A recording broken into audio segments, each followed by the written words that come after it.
IVC, Dale Gateford 33 back with another video. Take two. Nearly finished it, and then I kind of got interrupted by a phone call, which was a blooming cold caller. So that was annoying. Anyway, let's get on with it because it's not a short video. I seem to make it long. So yeah, so this is a finds video. I've got so much stuff that I could share. Loads of records, loads of CDs.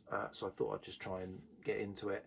And in this sort of theme of this one, I've seen to recent months picked up a number of records that kind of pair together. So I'm going to show 8 records today, 4 pairs of records, 4 pairs of records. And I've got 2 used, 2 unofficial reissues, 2 reissues and 2 new, and I'll do it in that order. So let's start with the used. Let's get on with it because as I said, it was already getting long before I get interrupted, so it's going to be long for me to catch up. So a couple of car boot finds, and they're both BBC Records releases. So we'll start with this one, and they're probably the sublime and the ridiculous, and this is the ridiculous. Yeah, so this is music and effects for home movies.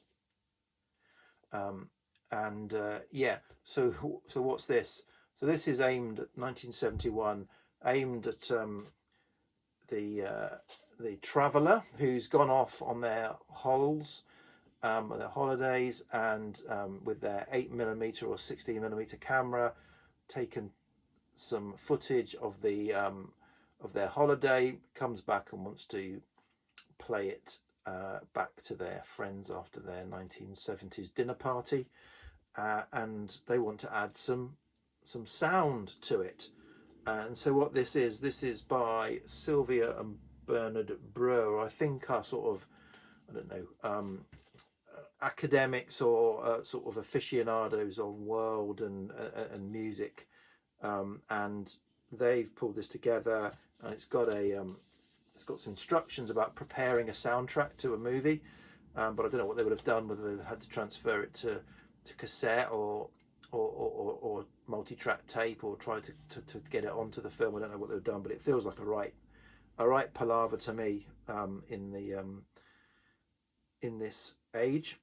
But yeah, so this is a number of tracks that kind of allow you to pick stuff from around the world. So there's something North Africa, effects of an Arab market background, the Aegean, sea effects, a Greek village, Italy, which is kind of like harpsichord and guitar and stuff, Spanish guitar, France or Belgium, apparently one's called France or Belgium, so take your pick. It transfers. That is accordion, clarinet, so a bit of kind of you know what I mean, the French sound. So yeah, so that allows you to do that.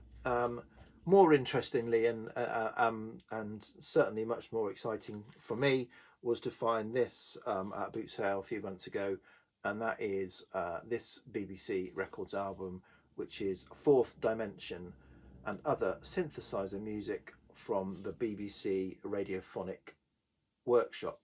So Fourth Dimension is a theme to a BBC program. So this has got a mix. These are kind of, I think, are all been used on programs, be they television or radio programs across the BBC network, and all of these records are by Paddy Kingsland. So this is from 1973. So this is the second BBC Radiophonic Workshop album that was put out. There was one in '69 that was, featured the likes of Delia Derbyshire. This says entirely Paddy Kingsland, who recently joined, in a few years before the BBC Radiophonic Workshop.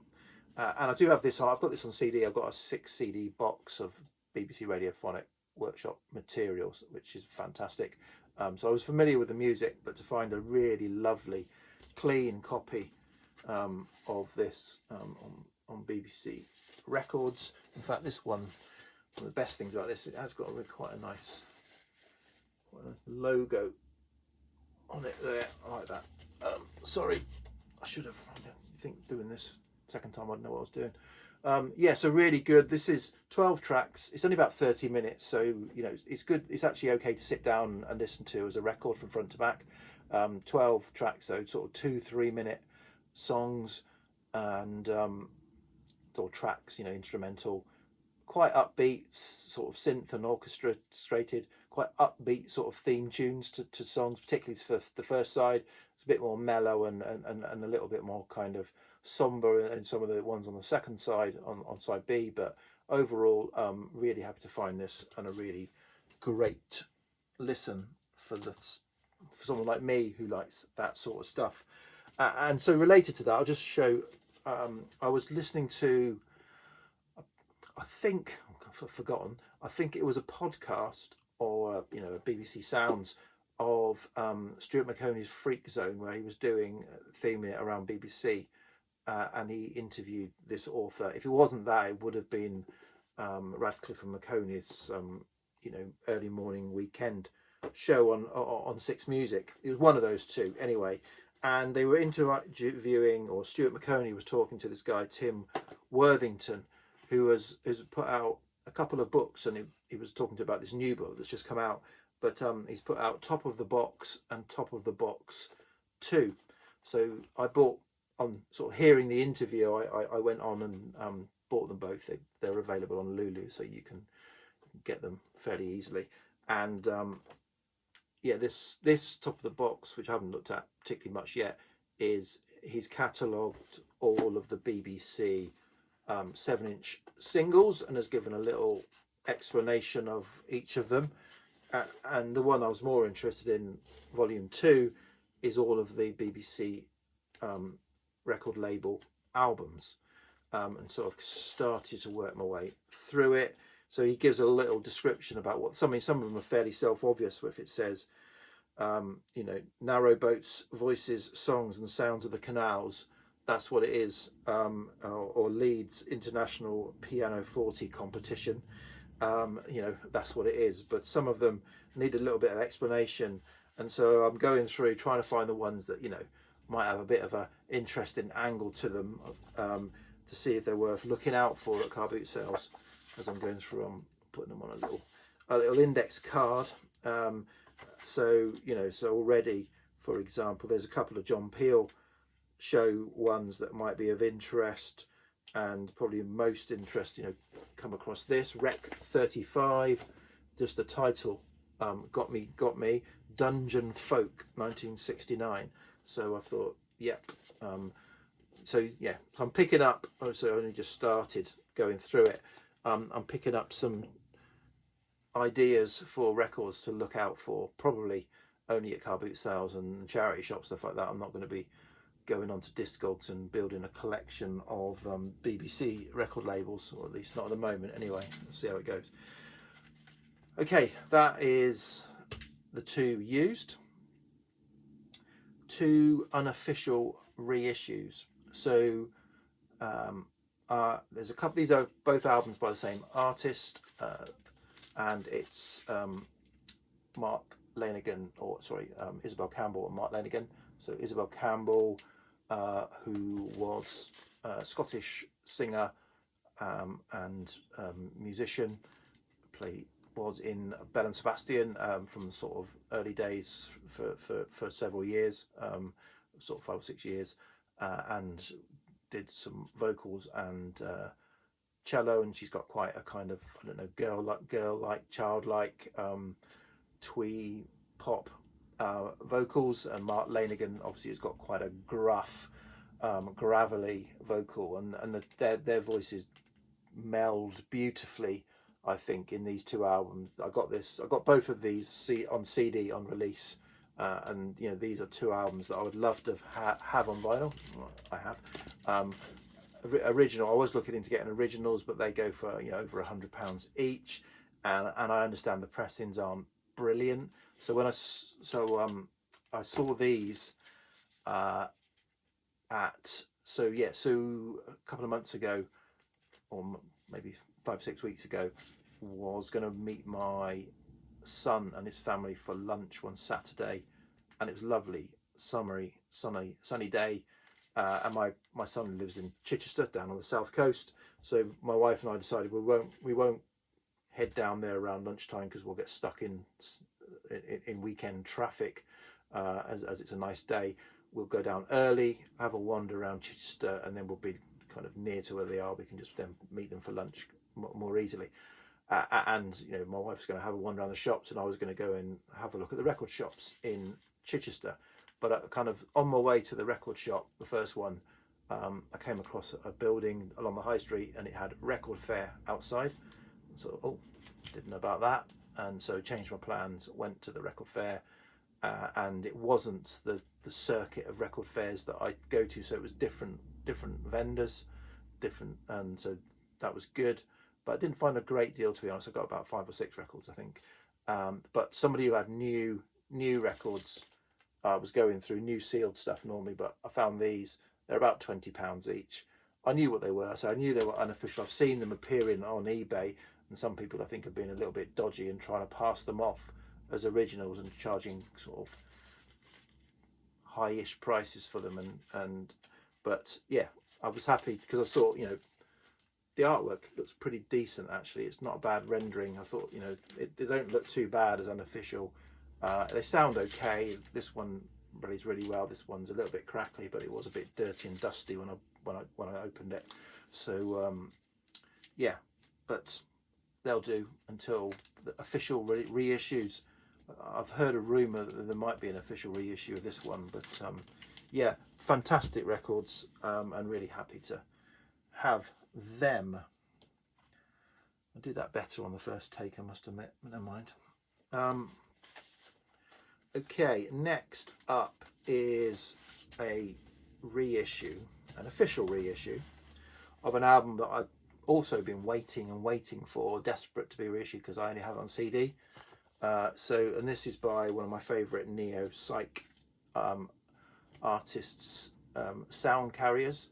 I've shown this CD before. So this is their 2010 album Celeste that they put out on Melodic label, and that they've, you know, not been reissued, but I think they've recently got hold of the rights, their music rights for albums that they put out on different labels over the years. So I think they now own the rights to their music and have been issuing them as reissues. So when I heard this was coming out, I made a point of pre-ordering it, and I decided to pre-order the Dinked edition because I saw that it was available as a Dinked edition release, and so I've never bought a Dinked edition before. They're kind of almost like you know, special editions, limited-ish numbers, and available in certain indie stores. So I ordered it from Pie and Vinyl, an indie store in Portsmouth, and that was all fine. So I was keenly awaiting the release, and then got an email just a week or so before saying, sorry, there's been some problem with the pressing of the Dinked editions. The vinyl hasn't come out as expected and they have to be redone. It's going to be a couple of months delay. So then I was a bit of a quandary because I've been so desperate to get this album on vinyl. Things started going through my head like, what happens if the Dinked edition gets cancelled and I don't buy the other, you know, I haven't bought any edition because I've been waiting for it. So when the reissue was announced, I went on to Sound Carriers Bandcamp site and bought their artist special edition. So there were 2 editions. There was a black vinyl edition, which I probably should have bought. I don't know why I bought this one. And there was a special edition which is on white and orange vinyl. That's about the only difference. So I bought that, and then eventually the Dinked edition did turn up. So I've got 2 copies of it now. So that's hence the pair. There's the kind of fake Obi, if you like, that goes on the Dinked edition. I got number 170 of 400. So there's only this Dinked edition. They did 400 copies. So that's relatively small number, I think, but probably still for this artist quite a big number. Okay, the music. So this is a fantastic, as I said, neo-psych album. It's got some beautiful tracks on it. Step Outside, There Only Once, 2 of my kind of all-time favourite songs. So really happy, and really happy about how they've done this. So apart from the artwork, so I'll talk about the music in a minute, but now the artwork, because the eagle-eyed amongst you would have spotted that there's a slight difference in the artwork between the original and the reissue, and I'm assuming whilst they've managed to get the rights to their music, they clearly haven't got the rights to the artwork. And that was similar with last year, I think it was last year, the year before last, 2021, they reissued this album, 2013's Entropicalia, which they put out on the Ghostbox label. That was reissued on their own label, and as you can tell, again, the artwork doesn't quite line up. So I'm guessing they haven't either got or been able to afford or got permission to reproduce the original artwork. So what they've got is a little bit of a